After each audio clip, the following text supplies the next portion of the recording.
Now next method is checking the correctness of formula. अगर आपको फॉर्मूले की करेक्टनेस चेक करनी है कि फॉर्मूला ठीक है या गलत है, तो उसके लिए हम डायमेंशनल इक्वेशंस यूज करते हैं।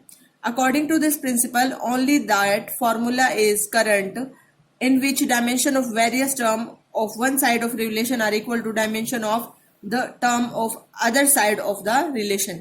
अगर आपके पास किसी भी रिलेशन में राइट हैंड साइड और लेफ्ट हैंड साइड दोनों के दोनों इक्वल है, दैट मीन्स आपका फॉर्मूला करेक्ट है।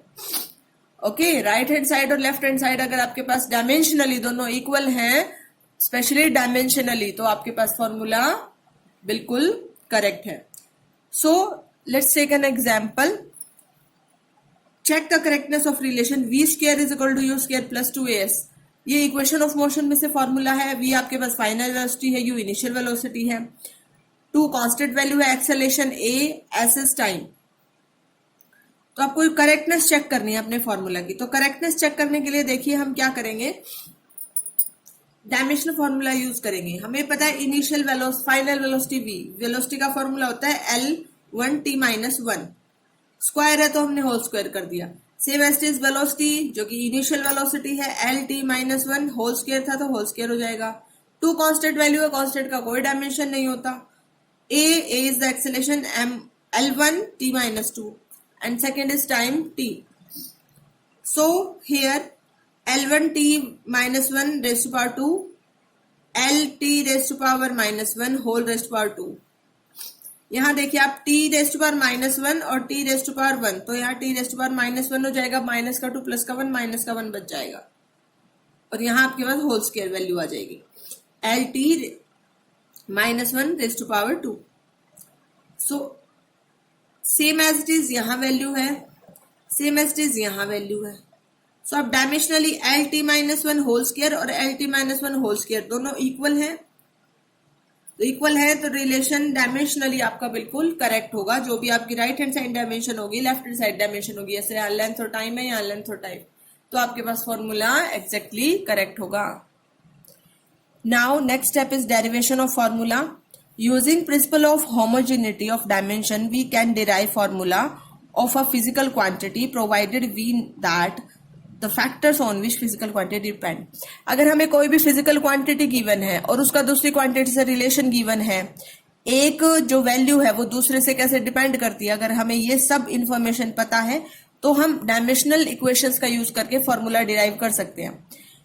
For example let's take a question, derive an expression for time period of simple pendulum which may depend upon mass of both, length of pendulum and acceleration due to gravity। हमें एक simple pendulum में जो pendulum है उसका time period calculate करना है, और जो उसका रिलेशन होता है बाकी क्वांटिटी से वो गिवन है कि मास है बॉब का वो स्मॉल m है, लेंथ है वो स्मॉल l है, acceleration due to gravity g है। As we know, according to formula, time period is directly proportional to m raised to power a, b raised to power l raised to power b, g raised to power c। So for removing the proportionality sign is equal to साथ में constant, तो time period is equal to k m a l raised to power b y g raised to power c, where k is the dimensionless correct constant। k value तो constant है, इसका तो कोई आगे dimension और होगा नहीं। Right dimension of either side, हर एक की डायमेंशनल इक्वेशन लिखेंगे। टाइम की t1 ओनली बाकी 0, मास की m ओनली बाकी 0, लेंथ की l ओनली बाकी 0, और टाइम की आपके पास g की वैल्यू क्या हो जाएगी Lt-2 raised to power c a b c as it is power.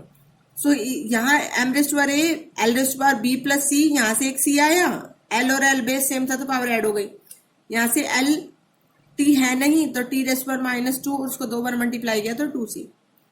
Bye applying principle of homogeneity, right hand side जो भी पावर होगी लेफ्ट हैंड साइड जो पावर होगी इक्वल होगी। a raised power 0, b plus c raised power 0, -2 raised power 1, -2 raised power 2c minus is equal to 1।